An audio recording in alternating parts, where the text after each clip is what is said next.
Assalamu alaikum students. Today we will start chapter number 12, that is hydrocarbons. Hydrocarbons हम detail में study करेंगे. पिछले chapter में मैंने आपको बताया था कि hydrocarbons are the compounds containing carbon and hydrogen.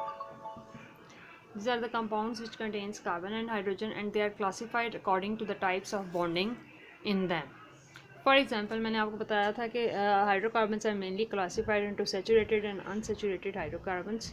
They may be alkanes, alkenes and alkynes according to the type of bonding they contains.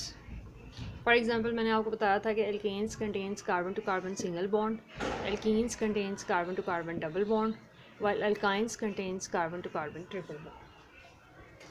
So now we will study today we will do the introduction of these hydrocarbons, and in the introduction of this hydrocarbons we will learn about the fossil fuels. Fossil fuels are called as coal, petroleum and natural gas. Coal, petroleum and natural gas, these are called as fossil fuels. जो 90% energy हमारी हमें required होती है daily life activities को perform करने के लिए, they come from the fossil fuels because these fuels are burn, these coal, petroleum and natural gas, because when these are burn they produce large amount of heat energy to carry out our daily life activities. For example ये natural gas मैंने आपको पिछले chapter में करवाया था. It is the mixture of methane with small amount of ethane, propane and butane. Similarly, petroleum is also a mixture of large number of hydrocarbons, and these hydrocarbons are separated by the process of fractional distillation.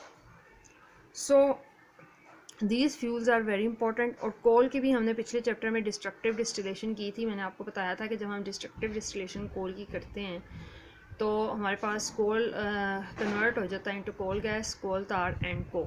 So these are very important useful organic compounds. So these organic compounds are very important. They also contains different hydrocarbons in them, and we will study about their importance in this chapter. इसके अलावा हम इस chapter में study करेंगे about green house effect. Green house effect is also very important. For example आपको पता है कि कार्बन डाइऑक्साइड की concentration day by day increase होती जा रही है during the burning of fossil fuels. So ये आपकी बुक में पेज 91 पे भी दिया हुआ है कि 25 billion tons of carbon dioxide is release into the atmosphere each year. यानी carbon dioxide and other gases are responsible for green house effect. 25 billion tons जो कार्बन डाइऑक्साइड हर साल रिलीज़ होती है उसमें से 22 बिलियन टन फॉसिल फ्यूल्स को burn करने की वजह से आती है. 15 बिलियन टन प्लांट्स यूज़ करते हैं by the process of photosynthesis, और जो 10 बिलियन टन पीछे रह जाती है it is responsible for global warming. Global warming का मतलब होता है the warming of the atmosphere which is due to our influence on the green house effect, that is called as global warming. So इस chapter में हम ज़रा इसको study करेंगे. दूसरा हम इस चैप्टर में स्टडी करेंगे कि हमारे पास million of organic compounds exist करते हैं. To understand and recognise and classify these compound we will need the systematic naming of organic compound. These organic for the systematic naming, पिछले चैप्टर में मैंने आपको बताया था कि सिस्टमेटिक नेमिंग के लिए हम यूज़ करते हैं international IUPAC nomenclature, that is stands for international union of pure and applied chemistry, क्योंकि डिफरेंट ऑर्गेनिक कंपाउंड्स के डिफरेंट नेम्स होते हैं. सो सबसे पहले हम आज स्टडी करेंगे टॉपिक 12.1 है हमारा, दैट इज़ एल्केन्स. एल्केन्स की हम फिज़िकल और केमिकल प्रॉपर्टीज़ और मेथड ऑफ प्रिपरेशन को भी स्टडी करेंगे. दूसरा हम ये देखेंगे कि एल्केन्स को हम किस तरह इनमें हम बॉन्डिंग होती है और इनकी बॉन्डिंग को भी हम डिटेल में स्टडी करेंगे. सो एल्केन्स सैचुरेटेड हाइड्रोकार्बन होते हैं. इनका जनरल फार्मूला हमने पिछले चैप्टर में कर लिया था, that is CnH2n+2 and each carbon atom forms 4 bonds. So carbon हमेशा 4 बॉन्ड्स बनाता है. फॉर एग्जांपल आप अगर मीथेन का स्ट्रक्चर ड्रॉ करें तो आपको पता चलेगा कि मीथेन में कार्बन सेंटर में होता है, 4 हाइड्रोजन होते हैं और सिंगल कोवेलेंट बॉन्डिंग होती है. अगर आप इनके इलेक्ट्रॉन्स अलग अलग ड्रॉ करेंगे तो आपको पता चलेगा कि फॉर एग्जांपल कार्बन के 4 इलेक्ट्रॉन्स होते हैं आउटरमोस्ट शेल में, और hydrogen has only 1 electron in its outermost shell. तो अगर आप dot and cross diagram draw करते हैं तो आप इसको यूँ रिप्रेजेंट कर सकते हैं. सो अगर फॉर एग्जांपल इथेन मालिक्यूल है आपके पास, इथेन, तो इथेन का मॉलिक्यूलर फार्मूला आपको पता है C2H6 होता है। अगर आप इसको ओपन करके लिखते हैं तो आपको पता है it contains 2 carbon and 3 hydrogen, एक कार्बन के साथ होते हैं, 3 हाइड्रोजन दूसरे कार्बन के साथ होते हैं।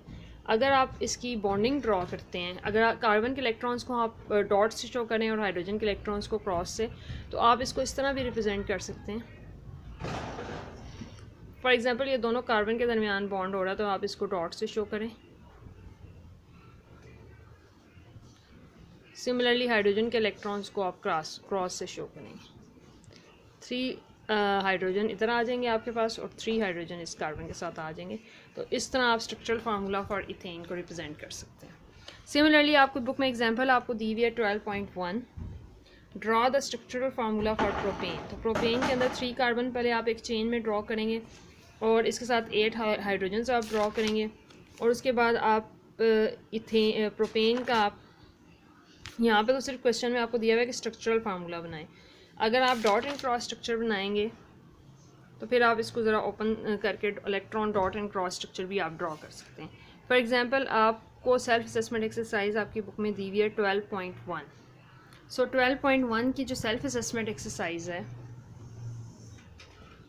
इसमें आप देखें, सेल्फ असेसमेंट में आपको क्वेश्चन दिया हुआ है right the structural formula for butane and number 2 आपको दिया हुआ है पेंटेन।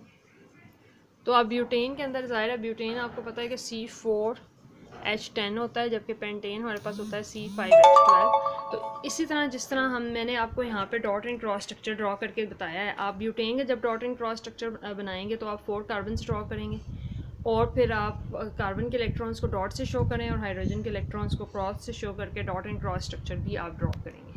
सिमिलरली पेंटेन का स्ट्रक्चर भी आप ड्रॉ कर सकते हैं। सो स्टूडेंट्स, आपने ये जो सेल्फ असेसमेंट एक्सरसाइज 12.1 और 12.2 जो है ये आपने अपनी नोटबुक्स के ऊपर सॉल्व करनी है।